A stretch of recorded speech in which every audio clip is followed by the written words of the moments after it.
అందరికీ నమస్కారం. సాధారణంగా చిన్నపిల్లల్లో మనం చూస్తూ ఉంటాం. చాలామంది ఏడుస్తూ ఉంటారు, అన్నం సరిగ్గా తినరు, ఏదో ఆలోచిస్తూ ఉంటారు. చాలామందికి డౌట్ ఏంటంటే ఇది సాధారణమా లేదా నరదృష్టి యొక్క సంకేతమా అని అనుమానాలు వస్తూ ఉంటాయి. మరి దీని గురించి మాట్లాడడానికి ప్రస్తుతం మనతో పాటు ప్రముఖ మంత్రతంత్ర జ్యోతిషులు సురేష్ బాబు గారు మనతో ఉన్నారు.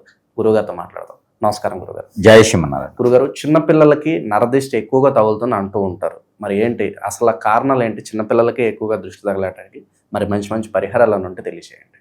ఇప్పుడు చిన్నపిల్లల్ని ముద్దాడుతూ ఉంటారు. చిన్నపిల్లలు చూడటానికి చాలా అందంగా కనిపిస్తూ ఉంటారు, డాల్స్లా ఉంటారు. కాబట్టి వారి మీద దిష్టి ప్రభావితం ఎక్కువ ఉంటుంది. అందరు కూడా ఒకేలా ఉంటారు కదా. బాబు బాగున్నాడు, పాప బాగున్నాడు, అంతవరకు బాగానే ఉంటుంది. కానీ లోపల అనేది వేరేలా ఉంటుంది. మా పిల్లలు చదవట్లేదు, అది చూడండి ఎంత చక్కగా ఉంది పిల్లవాడు, బాగా ఆడుకుంటున్నాడు, బాగా తింటున్నాడు. ఇవన్నీ కూడా ఏంటంటే మన స్వభావం బయటికి చెప్పే విధానం వేరే ఉంటుంది. లోపల ఉండేటువంటి స్వభావం ఏంటంటే ఈ దరిద్రుడికి ఇంత మంచోడు పుట్టాడా, ఇలా ఫ్యామిలీకి ఇంత మంచోడు అవసరమా, ఇవన్నీ లోపల ఇన్సైడ్ ఫీల్. ఇక వీళ్ళ పిల్లడు ఏంది, ఇంత అదృష్టం ఉండాలి దేనికైనా, మా పిల్లలు ఉన్నారు దేనికి పనికిరారు. ఇవన్నీ కూడా ఏంటంటే ఆ ప్రభావితం అనేది వారి మీద ఎక్కువ పడిపోతూ ఉంటుంది. దానివల్ల ఏంటంటే వీళ్ళు హెయిర్ ఫాల్ అవుతూ ఉంటుంది, అలానే సరిగా తినకపోవటం, మొహం అంతా డిగాలుగా అయిపోవటం, అలానే నల్లబడిపోవటము, గోడకి ఈ గోర్లు పెట్టి గీసుకుంటూ ఆ మట్టి తినటము, బందేడుతూ పరిగెత్తడం, పడిపోతాము, సరిగా ఓపిక లేకపోవటం, ఏడవటము, మోషన్స్ ప్రాబ్లం రావటము, అలానే పాలు సరిగా తాకపోవటము, ఫుడ్ కూడా సరిగా తినకపోవటము, వాంతింగ్ సెన్సేషన్ రావటము, పిల్లల్లో ఎదుగుదల ఉండదు, అలానే మతిమరుపు ఉంటుంది, పిల్లల్లో నత్తి రావటము, కాళ్ళు చేతులు తిమ్మిర్లు ఎక్కటము, బ్లడ్ సర్క్యులేషన్ ఆగిపోవటము, అలానే మచ్చలు చిన్న చిన్న పుళ్ళు లాంటివి పడతా ఉంటాయి మనకి బాడీ మీద, అలా అవ్వటము. ఇవన్నీ కూడా ఏంటంటే నరదిష్టి ప్రభావితం అని చెప్పవచ్చు. అలానే స్కూల్కి వెళ్తారు, 10 మంది కూడా చదువుతారు, ఈ అబ్బాయి మాత్రం మార్క్స్ రావు, కొట్లాడుకోవటం, ఎప్పుడు పిల్లలతో కొట్లాడుకోవటం, మాట వినకపోవటం, అలానే ఒంటరిగా ఉండటం, ఒకే దాని మీద దృష్టి సారించడం, కోప్పడటం, ఇవన్నీ కూడా చిన్నపిల్లల లక్షణాలు. అలానే వీరి దగ్గర ఏంటంటే కనుక ఎంత డబ్బులు ఉన్నా కూడా బయట ఖర్చు పెట్టేయటము, ఫ్రెండ్షిప్, పనికిరానటువంటి ఫ్రెండ్షిప్ జోలికి వెళ్ళటము, వద్దన్న పని చేయటము, ఇలాంటివన్నీ కూడా సంకేతాలు. ఇవన్నీ కూడా ప్రభావితం అనుకుంటారు. దీని తగ్గట్టుగా అనురాధ నక్షత్రము, అశ్విని నక్షత్రము, హస్త నక్షత్రము, ఇవన్నీ కూడా ఏంటంటే నరదిష్టి ప్రభావితానికి ఎక్కువ బానిసైపోతూ ఉంటారు. మొండితత్వం ఏర్పడిపోతూ ఉంటారు. ఇంకెంతకన్నా పోయేది ఏంటి, ఎందుకు ఆడటం, పిల్లలను కొట్టుకోవడం, స్కూల్లో ఇట్లా గేమ్స్లో కొట్టుకోవడం లాంటివి ఇవన్నీ చేస్తూ ఉంటారు అన్నమాట. ఎక్కువ పడుతూ ఉంటారు. ఒంటి మీద ఎప్పుడు దెబ్బలు ఉంటూనే ఉంటాయి. ఏదో రకంగా ఇవాళ దెబ్బ లేదంటే సూదుగుచ్చుకుంటాడు. ఇక సందర్భం లేకుండా ఏదో దెబ్బ తగులుతూనే ఉంటుంది. ఎప్పుడు వీరికి ఏదైనా బండ్లు కానీ కాటు కానీ ఇప్పించే మాత్రం చాలా గండాలతో ప్రమాదకరంగా ఉంటుందని చెప్పొచ్చు. అలానే మూర్ఖత్వంగా ఉండిపోవడం, పిల్లలు మాట వినకపోవడం, పెళ్ళిళ్ళు త్వరగా అవ్వకపోవడం, ఇవన్నీ కూడా నరదిష్టి ప్రభావితాలే ఉంటాయి అన్నమాట. దానికోసం అని చెప్పేసి అని ఏం చేయాలంటే, ముఖ్యంగా ఈ పిల్లల్లో నరదిష్టి అంటే కొత్త బట్టలు వేసేటప్పుడు కొంచెము కాలర్కి పసుపు రాయాలి. స్త్రీలకైనా పురుషులకైనా సరే, చిన్నపిల్లలకి బట్టలు వేసేటప్పుడు ఈ పసుపు అనేది కాలికి రాయాలి. ఎక్కడైనా బయటికి వెళ్ళేటప్పుడు ఖచ్చితంగా చెప్పులు వేసుకొని వెళ్ళాలి. తలస్నానం చేసుకోవాల్సిన జాగ్రత్తలు ఇవన్నీ కూడా. తలస్నానం చేసి అలానే తలతో బయటికి తీసుకెళ్ళకూడదు. మిట మధ్యాహ్నం అర్ధరాత్రులు బయటికి తీసుకెళ్ళకూడదు. ఒకవేళ అత్యవసర పరిస్థితి వెళ్ళాల్సి వస్తే ఒక మస్టర్డ్ ఆయిల్ కానీ కోకోనట్ ఆయిల్ కానీ తల మీద రాయాలి. ఇవన్నీ కూడా తీసుకోవాల్సినటువంటి జాగ్రత్తలు ఇవి. మెడలో ఎప్పుడు ఒక తాబీజు ఉండాలి. ఏ మతంతో సంబంధం లేదు, ఒక చిన్నపాటి తాబీజ్ అనేది మెడలో ఉండాలి. మువ్వలు, గజ్జల మువ్వలు అనేది మొలతాడు ఉండాలి. అలానే కాలికి అయినా సరే మువ్వలు ఉండాలి. అలానే ఇవి చేసుకుంటూ కాటుక ఉంటుంది. మన దగ్గర అయితే ఆరావళి కాటుక ఉంటుంది. ఈ ఆరావళి కాటుకని మనకి నుదురు మేము పెట్టుకోవాలి. తలపైన, నుదురు పైన, పిల్లలకి పెట్టాలి. బుగ్గ పైన కూడా పెట్టుకోవచ్చు.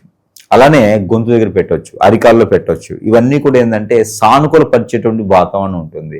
అలానే పరిహారాలు కూడా మనం తీసుకున్నట్టు కనుక ఈ పిల్లల్లో నరదిష్టి ప్రభావం ఎక్కువ వల్ల ఎదగలేరు. మనుషుల ముందు పిల్లలు ఎదగలేరు. వారి మీద నరదిష్టి ఎక్కువగా ఉందనుకోండి, డబ్బులు మర్చిపోతూ ఉంటారు, మతిమరుపు వస్తూ ఉంటుంది, బ్రెయిన్ పనిచేయదు, చదువు ఎక్కదు. ఇవన్నీ కూడా కారణాలు ఉంటాయి కదా. వీరికి ఏంటంటే ఆరావళి కాటుక ముఖ్యమైనటువంటి రెమెడీ ఏంటంటే ఆరావళి కాటుక. ఈ కాటుకని ఇక్కడ మనం నుదుటి పైన పెట్టుకోవచ్చు, అలానే బొట్టుగా పెట్టుకోవచ్చు, తలపైన పెట్టుకోవచ్చు, షోల్డర్ పైన పెట్టుకోవచ్చు, ఇక్కడ గొంతు దగ్గర, కంఠం దగ్గర పెట్టుకోవచ్చు, అరికాల్లో పెట్టుకోవచ్చు. ఇలా పెట్టుకున్నట్టయితే కనుక వారికి ఎక్కువ ప్రభావితం అనేది కనిపించదు. అలానే చంటి పిల్లలు బాగా ఏడుస్తున్నారంటే కనుక అన్నం వండినటువంటి అన్నంలో తొలి ముద్ద తీసుకోవాలి. ఒక ప్లేట్లో తొలి ముద్ద తీసుకొని దానిలో 2 మిరియాలు వేయాలి, 2 గసగసాలు వేయాలి. దాంతోపాటు తెల్ల ఆవాలు కానీ నల్ల ఆవాలు కానీ ఒక చిటికెడు వేసేయాలి, 4 మెంతులు వేయాలి. వేసేసి ఆ బాబు కానీ పాప కానీ చుట్టూ క్లాక్ వైజ్గా 7 టైమ్స్ దిష్టి తీసేసి అది తీసుకుని ఎక్కడ కుక్కలకు వేసేయాలి. కుక్కలకి లేదా కుడితిలో వేసేయచ్చు, షింకులు వేసేసి వాటర్ కొట్టేయచ్చు. ఇలా చేస్తే కనుక వారి మీద ఏ రోజు ప్రభావితం ఆ రోజు వెళ్ళిపోవడానికి ఉంటుంది. చంటి పిల్లలు కాబట్టి వీరికి ఇంకా నిమ్మకాయ తీసి చాలా బాగా పనిచేస్తాయి. ఎగ్ గురువారం రోజున సాయం సంధి వేళలో ఎగ్ పైన కాటుకతో స్వస్తిక్ అని రాయాలి. స్వస్తిక్ రాసేసి ఆ ఎగ్ని తల చుట్టూతో 7 టైమ్స్, తల దగ్గర నుంచి కాలు వరకు 7 టైమ్స్ దిష్టి తీసేసి ఎక్కడ పడవేయాలి. బియ్యంతో దిష్టి తీయాలి. బియ్యం ఆ పసుపు కొంచెం ఆవు నెయ్యి కలిపేసి అక్షంతలు అంటారు. ఆ అక్షంతలు దిష్టి తీసుకుని ఎక్కడ పడవేయాలి. రోడ్డు మధ్యలో వేయకూడదు, రోడ్డుకి ఇరువైపులే వేయాలి. అలానే ఈ యొక్క పాలు ఉంటాయి, పాలుని దిష్టి తీసేసి ఎక్కడైనా పోసేసేయాలి, రోడ్డు పక్కన పోసేసేయాలి. ఓన్లీ పాలు ఏమి వేయద్దు, అందులో ఓన్లీ పాలు దిష్టి తీసి ఎక్కడైనా పోసేయాలి. ఇలాగా ఎన్నో రకాల పరిహారాలు ఉంటాయి. ఇంకెన్ని రకాల పరిహారాలు చేసిన అవ్వట్లేదు గురువు గారు అంటే కనుక ఖచ్చితంగా సంప్రదిస్తే దాంతోపాటు మనం ఒకసారి గ్రహించుకోవచ్చు. దీంతో పాటు ఏంటంటే గ్రహాలు కేతు యొక్క గ్రహము కానీ రాహు యొక్క దశ కానీ నడుస్తున్నప్పుడు ఇలాంటి ప్రభావితాలు ఎక్కువ కనిపిస్తూ ఉంటాయి మనిషిలో. ఇవి కూడా మనం గ్రహించుకుంటూ దాని దగ్గర పరిహారం తీసుకున్నట్టయితే కనుక ఎన్నో రకాల సానుకూల పడే వాతావరణం లభ్యపడుతుంది. అలానే వినాయక స్వామి వారికి గరికా బెల్లం ఎప్పుడో ఒకటి సమర్పించుకుండాలి. 101 కానీ 21 కానీ 54 కానీ గుంజుడు తీస్తూ ఉండాలి. ఇలా చేసినట్టయితే ఎన్నో రకాలటువంటి నరదిష్టి ఉన్న చంటి పిల్లలకి దగ్గరికి రాకుండా అయితే ఖచ్చితంగా ఉంటాయి. అలానే మనకి ఇంకా మన దగ్గర కావాలి అనుకుంటే కనుక చంటి పిల్లలు కాబట్టి ఇంట్లో వాళ్ళు ఉండేటువంటి వాళ్ళు ఇంట్లో బెడ్రూమ్లో కానీ హాల్లో కానీ వాళ్ళ రూమ్లో ఉంటారు. వారి దగ్గర ఒక లైట్ మన దగ్గర మంత్రం చేసి యంత్రం పెట్టుంది అనమాట. ఈ లైట్ కనుక వాళ్ళ రూమ్లో పెట్టుకోవాలి. అప్పుడు వారికి ఉన్నటువంటి నెగిటివిటీ చిన్నగా వెళ్ళిపోతుంది. ఏ రోజుకి ఆ రోజే రెమెడీ వెళ్ళిపోతుంది. అలానే మనందరికీ కూడా ఇంకోటి, ఇది ఒక యంత్రం అష్టదిబ్బందికి విరుగుడు అనమాట. ఈ యొక్క 9 రకాలు ఉంటాయి. శక్తి యంత్రం ఉంటుంది, స్త్రీ యంత్రం ఉంటుంది, లక్ష్మీ యంత్రం ఉంటుంది. ఈ యొక్క యంత్రాన్ని ప్రతి ఒక్కరి ఇంట్లో ఉంటే చాలా మంచి జరుగుతుంది. ఇది నేను పూర్తి ఉచితంగా ఇస్తున్నాను. కేవలం మన వద్ద నుంచి వారి చెంతకి చేర్చేంత వరకు దారి ఖర్చులకు అయ్యేటువంటి రుసుము తప్పితే యంత్రం మాత్రం నేను పూర్తిగా ఉచితం ఇస్తున్నాను. ఎవరికైనా కావాలని సంబంధించి ఇంట్లో పెట్టుకోవడం వల్ల కూడా మన ఇంటికి నరదిష్ట కలగకుండా, ఇంట్లో ఎలాంటి శత్రు బయలు లేకుండా ఉండేదానికి ఇది ఉంటుంది.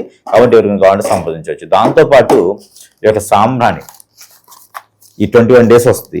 ఈ సాంబ్రాణి ఇంట్లో ధూపం వేసుకో సాయం సంధ్య వల్ల ధూపం వేసుకుంటే దానివల్ల కొంతమేర అయితే వారికి ఉపశమనం అయితే ఖచ్చితంగా లభ్యపడుతుంది. ఓవరాల్గా చిన్నపిల్లలకు సంబంధించి నరదృష్టి ప్రభావం గురించి అద్భుతంగా మంచి విశ్లేషణ అందించారు. ధన్యవాదాలు.